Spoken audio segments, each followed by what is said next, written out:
¿Por qué no le explicamos a la audiencia qué es el Grupo Fragata, no? al que le aconsejo a muchos que nos leen en este medio que sigan los documentos del Grupo Fragata? ¿Qué es el Grupo Fragata? Bueno, somos un grupo de mujeres y hombres, la mayoría de los cuales trabajamos cerca de las ciencias sociales o en las ciencias sociales, y que a fines de 2017 nos juntamos primero para tratar de, conversando entre nosotros, hacer un diagnóstico de la situación que encontrábamos en ese momento, y también para expresar nuestra oposición al oficialismo nacional, a Cambiemos, ¿no? La definición que teníamos en ese momento era que éramos antimacristas y éramos antiperonistas también, ¿no? Sí, pero ¿anti-macrista? Antimacristas, sí.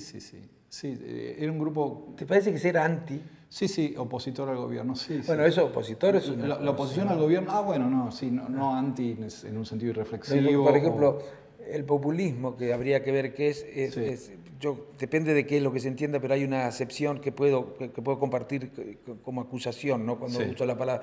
Pero a veces me preocupan los antipopulistas. Sí. Me preocupan más todavía. A mí también, sí. Ahora, por eso, en general el anti. Sí, yo también estoy de acuerdo, pero bueno, realmente nos definimos por la oposición al oficialismo. Hubo cosas del oficialismo que a varios de nosotros nos preocuparon bastante, en particular las que tienen que ver con el discurso sobre la seguridad, el compromiso o no con los derechos humanos, todo eso a varios de nosotros que empezamos a hacer política en el 83, siendo muy jovencitos, nos sensibilizó bastante, ¿no? Sí, debía haberlo sensibilizado más, lo voy a decir algunos radicales, ¿no? Que han tenido una reacción que realmente era inesperada en la Unión Cívica Radical, ¿no? Sí, la verdad que fue triste eso. Sí. En ese documento que hicieron, ustedes utilizaron una expresión que para mí es muy acertada y que generó una gran polémica. Sí. Dijeron, bueno, que no es tanto contra el PRO no tiene juicios o prejuicios tanto contra el Estado, sino contra la propia sociedad, la que considera una sociedad de mierda. Exactamente, sí. Algunos periodistas que vi que comentaban sobre esa adjetivación que hacían ustedes acerca del PRO, la opinión que el PRO tenía y se escandalizaban. Y a mí me parece que eso lo piensa la sociedad argentina, una proporción importante de la sociedad argentina, entre la que incluyo a esos periodistas que se escandalizaban. Parte, sí, a ver, el cuento ese famoso de Dios nos dio tanto que para compensar nos puso argentinos, ¿qué otra cosa quiere decir? Sí, no, es muy feo. Bueno, la verdad que como decís bien, es una narrativa que estuvo siempre presente en el vocabulario argentino. Y uno puede pensar que este diagnóstico, somos un país de mierda, es un diagnóstico que es un modo de interpretar la desilusión argentina, ¿no? Argentina es un país con crisis económicas muy frecuentes, pero también con repuntes económicos muy frecuentes, y la oscilación genera estos ciclos que, voy a utilizar un término de Gerchunov y Liach, oscilan entre la ilusión y el desencanto, ¿no? Uno de los modos de leer el desencanto es el considerar que esta es una sociedad que tiene algún defecto de origen, que realmente no hay vuelta, que somos una clase de gente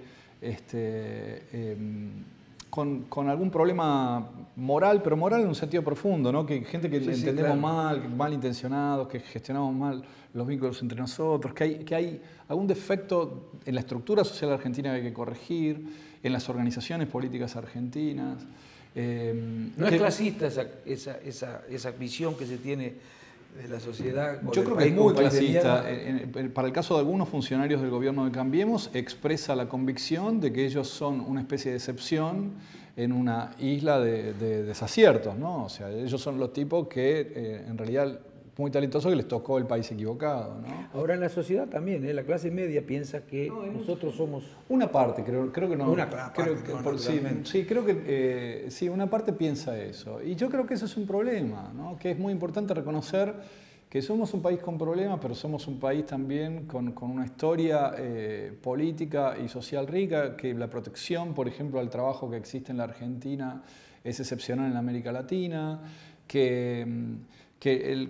por ejemplo, el castigo a las violaciones a los derechos humanos en los 70 para mí es un ejemplo en el mundo, que hemos hecho un progreso extraordinario en términos de control de la violencia política. Es un país donde hay como un rechazo a la violencia política muy fuerte, cosa que es excepcional en la región también. Hay un montón de motivos por los cuales... Somos dentro de América Latina un país que creo todavía, dicho con el mayor de los respetos por los países vecinos, tiene bueno, algunas diferencias a favor todavía desde el punto de sin vista, ninguna duda. ¿cierto? Sí, bueno, pero uno puede decir No, que... porque nos ponen como ejemplo otros países a los que nosotros debemos emular. Yo creo que esos países en general utilizan a la Argentina como un ejemplo también en la región, ¿no? Sí, yo estoy de acuerdo. De todos modos, sí, yo reconozco que el desempeño económico argentino, sobre todo el reciente, el de la segunda década del siglo XXI, es comparado ponele, con el de Uruguay, que es un vecino cercano, es decepcionante, comparado con Perú es decepcionante, con Chile desde ya. Entonces, Argentina, efectivamente, con Paraguay inclusive, Argentina tiene problemas... En términos de crecimiento, Marcelo. Bueno, en términos de crecimiento. En términos de crecimiento, pero puede haber crecimiento con sociedades muy injustas, muy... ¿no? Plenamente de acuerdo, pero por eso te ponía el ejemplo de Uruguay. Uruguay tiene una estructura social, por supuesto, bastante más pequeña y más simple desde el punto de vista social y económico, ¿no? Pero tuvo una salida de los desafíos del fin del ciclo de las commodities mejor que la Argentina, de eso no hay duda. Entonces el desempeño argentino de mediano plazo es preocupante, pero eso no implica que estemos condenados a que nos salga todo mal, o que vivamos en una encerrona, o que haya que refundar la estructura social argentina, o eliminar la protección del trabajo para resolver todas estas cosas, ¿no? Yo creo que es importante reconocer el muy valioso capital social con el que contamos y a partir de eso hacer un inventario de eso, ver qué fuerzas tenemos para tratar de resolver los problemas que efectivamente enfrentamos. Otra pregunta. Vos dijiste por ahí en una o dos oportunidades que en el resto del mundo, no sé, tal vez estás refiriéndote a los fenómenos que están ocurriendo en muchos países de Europa, a los liderazgos autoritarios que están emergiendo, pero que la relación entre las fuerzas políticas, quería entender que incluso las tradicionales, era muy fuerte, muy dura, que no era un fenómeno que solamente se daba en nuestro país. Sí. Ahora, curiosamente, se da ese fenómeno cuando no existen demasiada diferencia en términos de programa o de propuesta o de ideas en los partidos políticos, porque la verdad que la sociedad tiene la impresión de que, por ejemplo, en España gana el PP y no va a hacer cosas demasiado diferentes de las que puede hacer si gana el PSOE, aunque yo por supuesto que me identifico con el PSOE y creo que son dos concepciones ideológicas, pero una cosa es lo que uno piensa acerca de qué es lo que debería hacer y otra cosa es lo que efectivamente puede hacer cuando está en el gobierno, ¿no? Sí. Y digo, esta relación tan tensa entre las dos fuerzas se da en un momento en el que pareciera que no tiene diferencias sustanciales. Bueno, yo estoy de acuerdo con eso, pero me parece que precisamente el crecimiento de la polarización es una consecuencia del agotamiento de ese consenso que yo llamaría consenso liberal. Me parece que la idea... ¿Liberal de neoliberal o...? Bueno, yo diría liberal en un sentido extenso. Es liberal desde el punto de vista de la política económica y liberal también pluralista desde el punto de vista de la convivencia política, ¿no? Y ese consenso, me parece, generó un crecimiento de la desigualdad en los países desarrollados, una evolución de los salarios decepcionante, una acumulación de las ganancias de productividad en los sectores más ricos de la población y una sensación de frustración en mucha gente que generó, por un lado, desconcierto en la clase política. Los progresistas del mundo no saben cómo, o no sabemos cómo proponer horizontes de reforma de modo que sea creíble, y del lado de la demanda de la población hay la sensación de frustración con que este discurso consensuado no lleva a ningún lado, ¿no?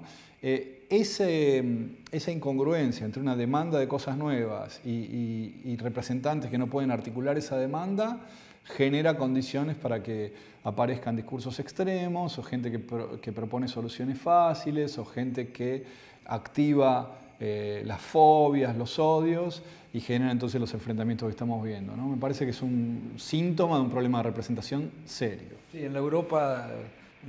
Perdón, cuando vos hablabas de consenso liberal, yo creí que te referías al consenso socialdemócrata, entendiéndolo como consenso liberal, sino más bien a lo que ha venido ocurriendo a partir de fines de los 70 y los 80 en Europa, ¿no es cierto?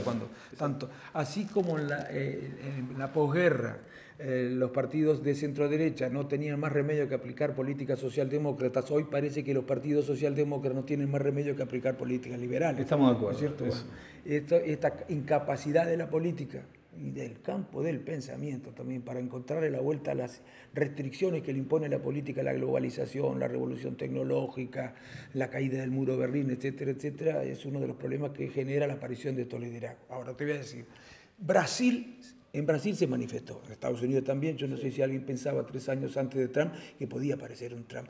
No sé si alguien pensaba 3 años antes de Bolsonaro que podía aparecer un Bolsonaro. Bueno, ¿puede aparecer dentro de 3 años en la Argentina algo semejante? Creo que no, y afortunadamente no, porque existe un partido como PRO, que es un partido que representa a los votantes más corridos a la derecha y que en la mayoría de sus dirigentes tiene un compromiso democrático claro. Yo creo que la extrema derecha de PRO es el presidente de la nación, pero el resto de los dirigentes influyentes no tiene una posición tan corrida a la derecha. Mira que en Austria había, y en Francia había también partidos de derecha, y en España, bueno, no creo que haya muchas diferencias entre el PP y el PRO. No, entre PP y PRO no hay grandes diferencias, pero entre Vox y el PP sí hay grandes diferencias. Pero apareció Vox, digo, a pesar de que está el PP. Eso es verdad, a mí me parece que va a haber un espacio, yo creo que en todo el mundo las posiciones de extrema derecha que habían sido tabú desde el Holocausto dejaron de ser tabú. Probablemente porque se murió la generación que fue contemporánea del Holocausto. Y entonces adoptar esas posiciones que recordaban al nazismo no resulta tan irritante ahora, ¿no? Sin embargo, bueno, una cosa es que exista Vox y otra cosa es que gobierne alguien como Bolsonaro o como Trump, ¿no? Eso ocurre, creo, cuando